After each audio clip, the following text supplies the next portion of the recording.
ওগো আল্লাহ, ওগো মালিক, তুমি ছাড়া তো আমাদের আর কেউ নাই, তুমি ছাড়া তো আমার আর কেউ নাই।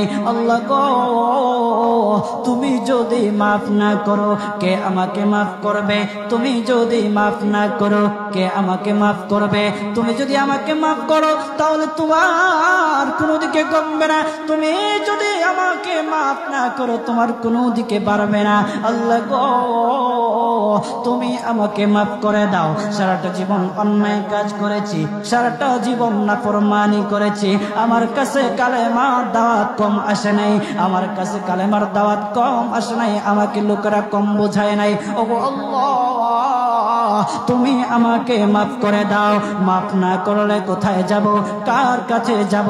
বাবা যখন মারে তখন মার কাছে আশ্রয় নেওয়া যায়, মা যখন প্রহার করে তখন বাবার কাছে আশ্রয় নেওয়া যায়, বাবা মা যখন প্রহার করে তখন দুনিয়ার কারো না কারো কাছে আশ্রয় নেওয়া যায়। ওগো আল্লাহ,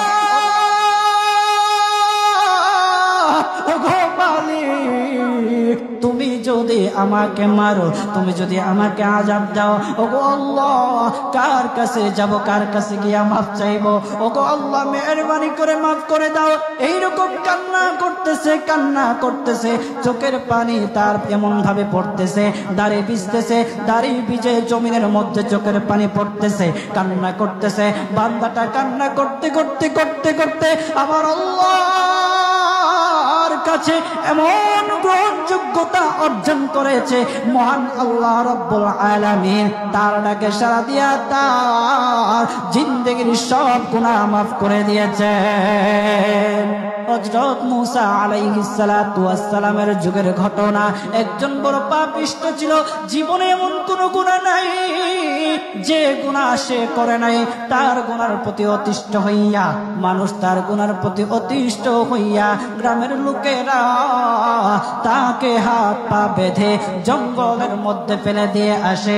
জঙ্গলের মধ্যে থাকতে থাকে, কিছুদিন থাকার পর মালাকুল মউত যখন তার সামনে এসে উপস্থিত, এর আগ মুহূর্তে সে বান্দা আল্লাহর কাছে ডেকে ডেকে বলতেছে, ওগো মালিক, তুমি ছাড়া তো আমাদের আর কেউ নাই, তুমি ছাড়া তো আমার আর কেউ নাই। আল্লাহ গো, তুমি যদি মাফ না করো কে আমাকে মাফ করবে?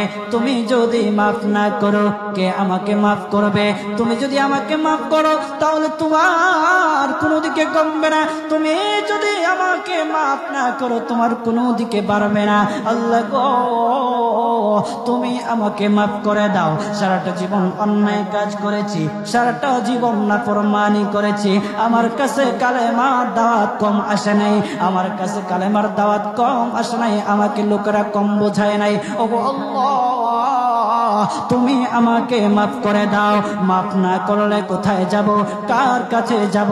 বাবা যখন মারে তখন মার কাছে আশ্রয় নেওয়া যায়, মা যখন প্রহার করে তখন বাবার কাছে আশ্রয় নেওয়া যায়, বাবা মা যখন প্রহার করে তখন দুনিয়ার কারো না কারো কাছে আশ্রয় নেওয়া যায়। ওগো আল্লাহ,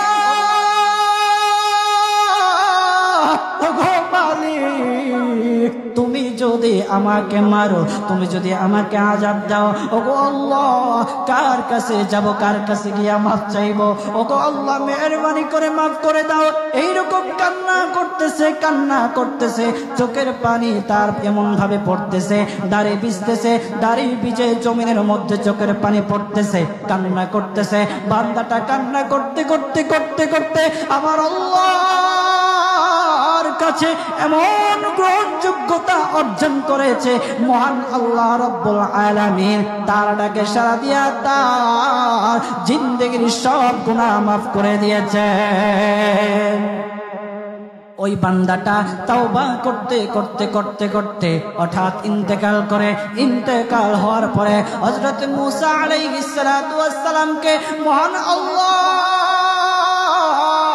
বলে দিতেছে পয়গম্বর মূসা, ও দুস্থ, দেখো অমুক জঙ্গলে আমার একটা পাগলা আশেক, আমার পাগলা একটা আশেক মারা গেছে, ওই আশেকটার জানাজা তুমি পড়াও, দাফন কাফনের ব্যবস্থা করো। ও মূসা, আর তুমি একটা ঘোষণা দিয়ে বলে দাও, একটা ঘোষণা দিয়ে দাও মূসা রে, ও মূসা, তুমি ঘোষণা দিয়ে বলে দাও যে আমার এই বান্দার জানাজার নামাজে অংশগ্রহণ করবে, মহান আল্লাহ তার জীবনের সব গুনাহ মাফ করে দিবে। আল্লাহু আকবার। আরো জোরে বলেন না আল্লাহু আকবার, আরো জোরে বলেন আল্লাহু আকবার। হাত উঠায়া বলেন আল্লাহু আকবার, আল্লাহু আকবার। মুসলমান বাবাজি, গভীর মনোযোগ। হযরতে মূসা আলাইহিস সালাতু ওয়াস সালাম একটা পাহাড়ের উপরে উঠলেন। পাহাড়ের উপরে ওঠার পর তখন ডেকে ডেকে বলতেছে, ও উম্মতেরা রে, আমার উম্মতেরা শুনো, আল্লাহ রাব্বুল আলামিন একটা সুসংবাদ দিয়ে দিয়েছে। আমার আল্লাহ রাব্বুল আলামিনের একটা আশিক একটা ওই অমুক জঙ্গলের মধ্যে মারা গেছে, ওই পাগলা আশিকের জানাজার নামাজ অংশগ্রহণ করো। যদি জানাজার নামাজ পড়ো তখন আমার আল্লাহ তোমাদের জীবনের সব গুনাহগুলি মাফ করে দেবে।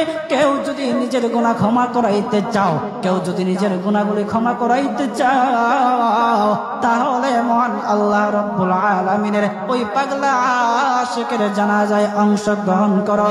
তখন লোকেরা দলে দলে জানাজায় অংশগ্রহণ করার জন্য দলে দলে গেল, জানাজার নামাজ আদায় করলো।